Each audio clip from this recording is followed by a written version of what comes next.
कालभैरवं भजे भानुकोटिभास्वरं भवाधिकारं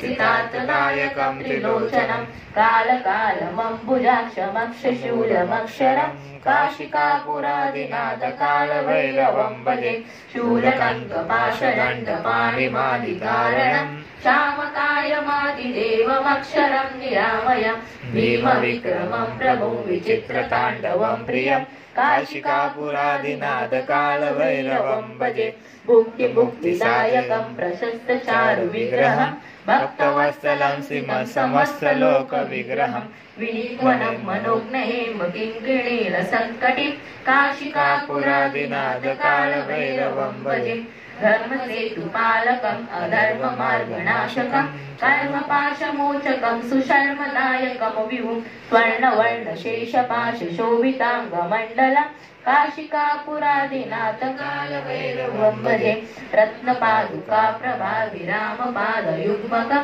नित्यमद्वितीयमष्टदैवतं निरञ्जनं मृत्युदर्पणाशनं करालदं श्रमोक्षणं काशिकापुरादिनाथ कालभैरवं भजे अट्टहासभिन्नपद्मजाण्डकोशसन्ततिं दृष्टिपातनष्टपापजालमुग्नशासनम् अष्टसिद्धिदायकं कपालमालिकन्दरं काशिकापुरादिनाथ कालभैरवं भजे भूतसङ्गनायकं विशालकीर्तिदायकं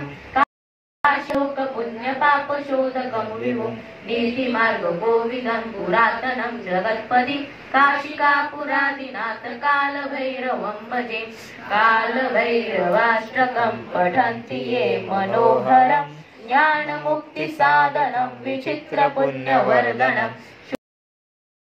शोभकोपतापनाशनं ते प्रयन्ति कालभैरवाङ्घ्रिसद्विध्रुवम् इति शिवशङ्कराचार्यविरचितं कालभैरवाष्टकं सम्पूर्णं श्री स्वामी समर्थ चरणार्पणमस्तु।